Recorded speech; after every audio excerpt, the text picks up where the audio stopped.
Ya está por aquí con nosotros. Wandy Ramírez, les habíamos anunciado que nos acompañaría. Bienvenido, hermano, ¿cómo estás? Gracias por estar con nosotros. Edwin. Muchas gracias por la invitación. Saludos a los amigos televidentes a nivel nacional e internacional por las redes. Así es, Wandy, cuéntanos cómo ves este proceso de cara a mañana y cómo has visto todo el proceso posterior a la suspensión de las elecciones. La oposición ha acusado al gobierno de ser responsable de sabotear los equipos, el gobierno se ha desvinculado, hay una investigación en manos de la OEA. ¿Cómo ves todo esto? Es muy interesante el escenario,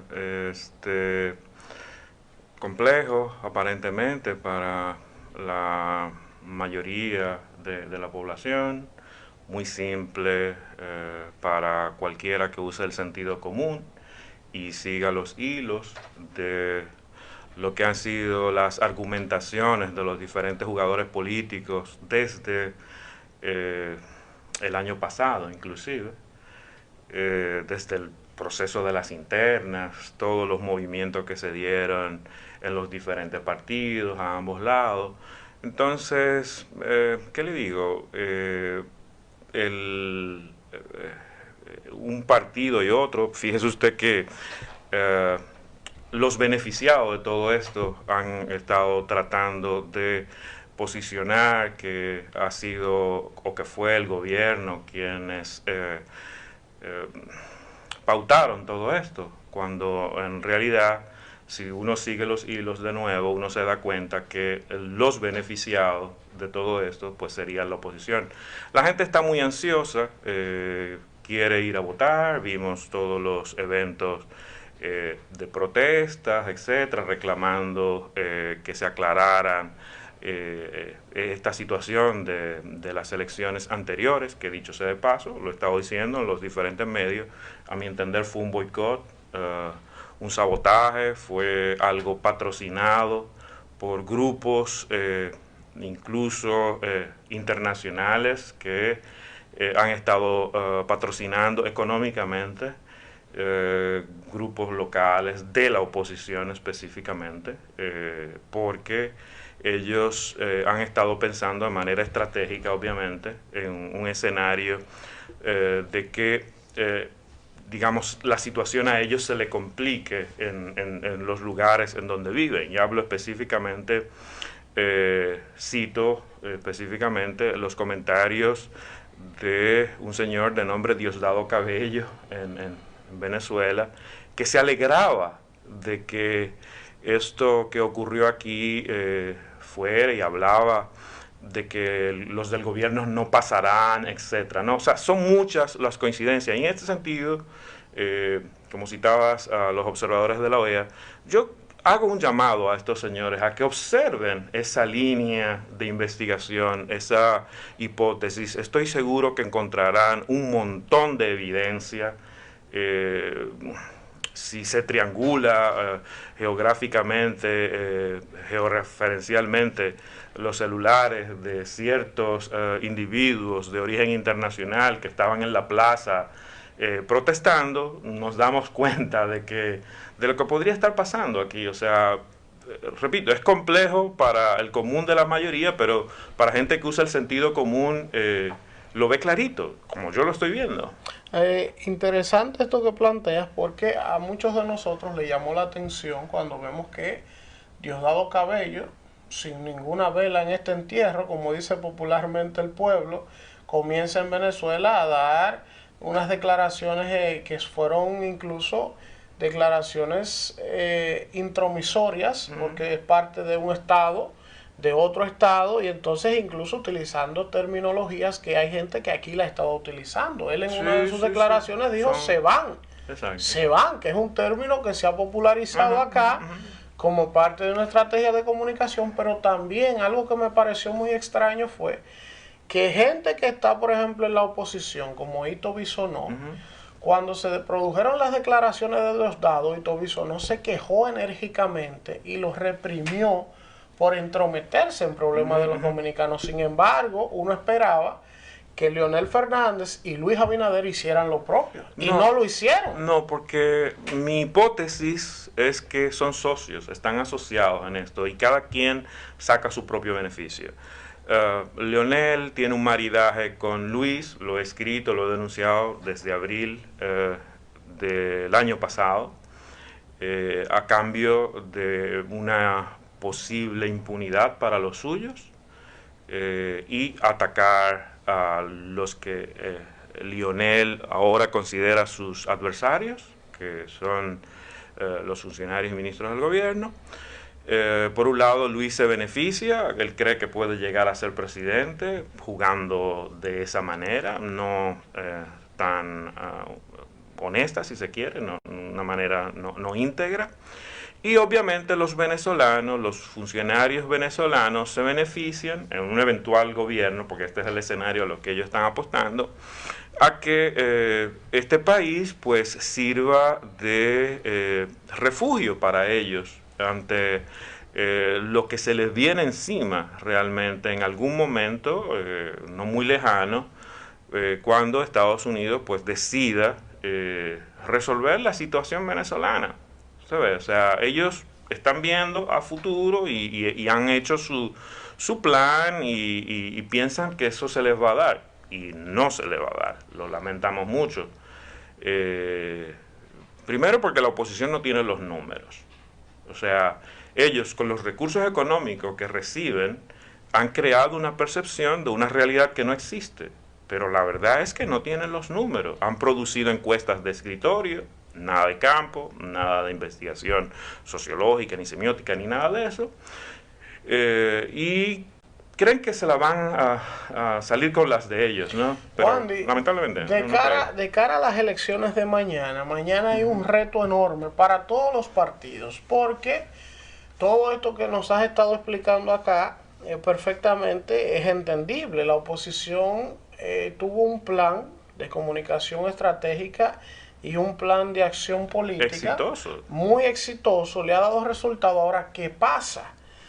Esas encuestas que se publicaron el otro día, que aparentemente daban de manera abrumadora al PRM en ese escenario, una cosa de loco. Mañana tienen que validarse. Sí. Y entonces, si mañana el PRM lograra ganar la mayoría de las alcaldías, evidentemente que eso tendría una incidencia directa en lo que va a pasar en mayo. Sí, pero si por el contrario, toda esta campaña estratégica de comunicación que ellos han logrado posicionar en la mente de una parte de la población, mañana el PLD la derrumba con una victoria contundente en la mayoría de las alcaldías, eso lo que haría sería traer confusión a la gente que le compró el discurso al PRM y evidentemente cambiaría el panorama de cara a mayo, porque entonces la gente va a decir, pero fue que me engañaron. No, evidentemente el pueblo se ha dejado tomar el pelo, así como los jóvenes se dejaron,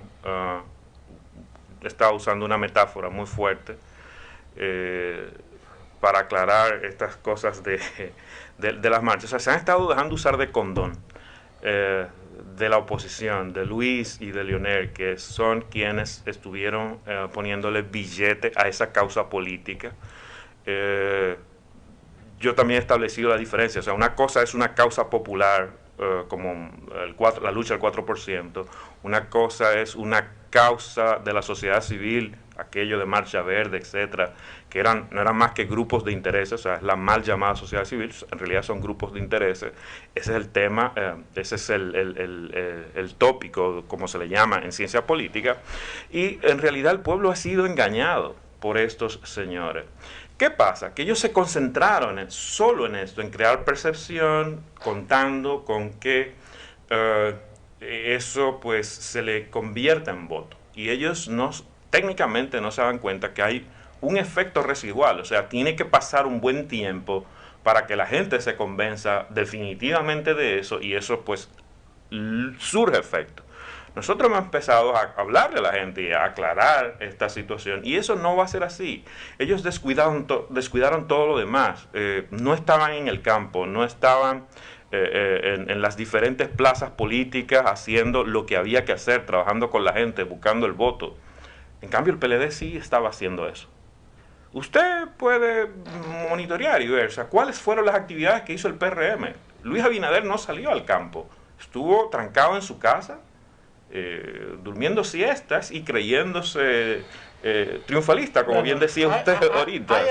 Hay algo aquí que, aunque evidentemente la gente el que simpatiza con el PRM no lo quiere aceptar o no lo quiera entender, hay algo aquí claramente. El que sabe de política y trabaja política, sabe lo que ha ocurrido después del 16 de febrero, mientras, como tú explicabas, PRM y Fuerza del Pueblo se mantuvieron tratando de crear esa percepción mediática que no está mal, pero ellos debieron, de acuerdo a sus intereses, hacer ese trabajo, pero paralelamente a eso, tener equipos en el territorio, en el campo, preparando una logística para mañana, para que la gente que ellos lograran motivar en ese sentimiento, moverla a votar, porque una cosa es una percepción, un sentimiento que nadie puede negarlo, que hay una parte de la población que le compró el discurso a ellos, pero fíjate qué pasó el día que ellos intentaron ir a la Plaza de la Bandera. Ahí hubo gente que dijo, no, si ustedes vienen aquí yo me voy. Exactamente. O sea que no es tan simple, porque ellos han apostado a que ese sentimiento que en un momento se generó, mañana se levanten a votar por ellos. Sí, o sea, sueltos. Sí. No, en política tú no puedes dar cosas sueltas. Tú generaste el sentimiento, ahora ¿cómo tú vas a identificar a esa gente para ir a buscar y llevarla a votar?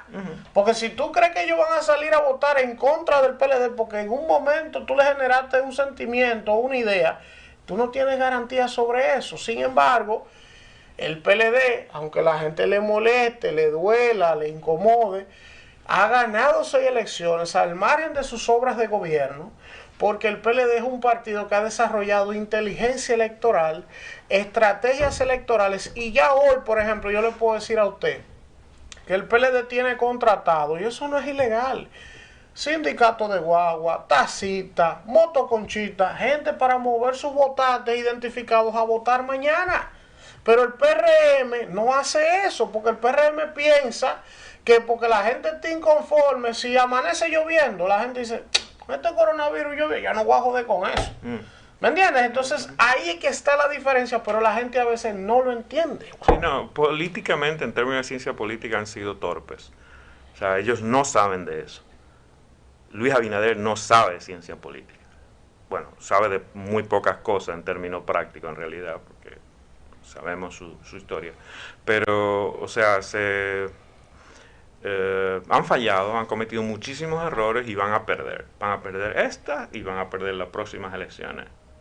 Wandy, quieran o no quieran aceptarlo, porque no tienen los números. Hablemos un poco de la candidatura de Gonzalo Castillo y Margarita Cedeño. Sí, sí. Paradójicamente, Gonzalo, que en un momento parecía que no cuajaba, que los memes, que los errores, porque eso está ahí. Sin embargo, de un tiempo hacia acá, él como que comenzó a acoplarse. O sea, Gonzalo ha comenzado a acoplarse. Su equipo identificó una estrategia para mí interesante, porque evidentemente si él tenía una debilidad con el tema comunicacional, te sacamos de los medios y vamos a colocarte donde está tu fortaleza. ¿Dónde? En el territorio, en el trabajo, en el día a día. Él no se ha parado. Y entonces ahora Margarita, que es una persona con un carisma extraordinario, que tú la ves bailando, que tú la ves, donde Margarita llega tiene un aura que la gente se vuelve loca con ella. Entonces, una candidata apoyada. ¿Cómo tú vislumbras el tema de las elecciones? ¿Va a haber segunda vuelta en mayo? ¿Qué va a pasar? ¿Qué dicen esos números que ustedes manejan, que ustedes han visto hoy? Ok, bueno, empezando por lo primero, ciertamente es normal lo que pasó con el candidato, o sea, un candidato nuevo que sale al ruedo político, pues tiene que ir de 0 a más, o sea, de nada a más, ¿no? Y el candidato ha ido llenando. Fíjese usted que él mejoró su discurso, sus argumentaciones, etcétera, fue llenando. Lógicamente, cuando se suma Margarita Cedeño, que es una candidata fogueada, que dicho sea de paso es alguien a quien tengo colgado el alma, porque en mi opinión debió ser la candidata presidencial mujer del PLD hace mucho, Ujú. pero por el egoísmo de su marido, que se cree El el Mesías. Mesías, el todopoderoso de esta nación, que con su fundación piensa que puede controlar política y económicamente este país por siempre. Y es lo que está tratando al querer incidir colocando un presidente títere, que es Abinader. eh, Lamentablemente no se pudo, digamos. Y bueno, gracias a Dios, pues tenemos a Margarita como candidata vicepresidencial, que es una persona, digamos, de las mejores valoradas de este país, de siempre, por el trabajo que ha hecho en bienestar de las mujeres, de los jóvenes, a través de las diferentes posiciones que ha ocupado. O sea, le aporta muchísimo al candidato. Algo que eso mismo no lo puedo decir en los otros casos como la Peña a Abinader o la Sergia Elena. Elena al presidente, al expresidente Fernando. O sea, no le aportan tanto. En cambio, es muy evidente lo que le aporta la candidata al candidato Gonzalo. ¿Habrá segunda vuelta? No, no entiendo que habrá segunda vuelta. Lamentablemente, para la oposición no habrá segunda vuelta. O sea, además de que no podemos darnos el lujo como país. El pueblo tiene que empoderarse, tiene que asumir responsabilidad. Hay, en realidad nuestra democracia está en juego. Esta gente quería posicionar el tema de la dictadura, etcétera, pero la dictadura podría venir si estos maduristas siguen incidiendo en nuestro juego, en nuestra situación política acá localmente, porque así como Cuba incidió en Venezuela, ellos pretenden hacer lo mismo, ¿no? Incidir en República Dominicana y en un eventual gobierno, que no es posible, de estos señores, pues ellos tratarían de incidir, ¿no? Poniendo gente de ellos, cooperando militarmente, etcétera, ¿no? Y tratando de ponerse a salvo, en realidad. Bueno, Wandy, pues de verdad que te agradecemos haber compartido con nosotros estas interesantes precisiones en este espacio Politizando. Decirte que este espacio está abierto Muchas gracias. y quizás podremos seguir ya a partir del lunes en otros momentos analizando ya lo que es de cara a la elección presidencial de mayo. Y nada, ojalá que mañana pues el pueblo dominicano salga a votar masivamente. Ojalá también que la Junta Central Electoral, aunque sé que es un poco tarde, pero pueda tomar medidas extraordinarias y enviar a los colegios, a los 158 municipios, quizás mascarillas o desinfectantes alcohólicos, utilizar algún tipo de mecanismo que la población pueda enterarse, que va a estar confiada, quizás desarrollar un protocolo rápido, que no es muy complicado elaborarlo, de que los votantes en la fila estén a tantos metros de distancia, de que se vivan permanentemente limpiando con alcohol los creyones, las boletas, no sé, pero algo que lo puedan hacer para que la gente se motive a votar y que no sienta temor mañana de salir a votar, porque si bien es cierto que tenemos situaciones con esta enfermedad a nivel global, también es cierto que nuestra democracia está amenazada y que después de la suspensión del 16 de febrero no podemos darnos el lujo de mañana nuevamente fallar. Así que salgan a votar por su conciencia y esperamos que el próximo sábado ya estemos aquí analizando detalladamente los ganadores, los perdedores por provincia, por municipio y ya de cara a enfrascarnos a que haya una elección en mayo presidencial y quizás, si Dios lo permite, que ya tengamos buenas noticias con relación a este coronavirus y quizás alguna vacuna o tratamiento que comience a ser efectivo para que la tensión de la población comience a bajar.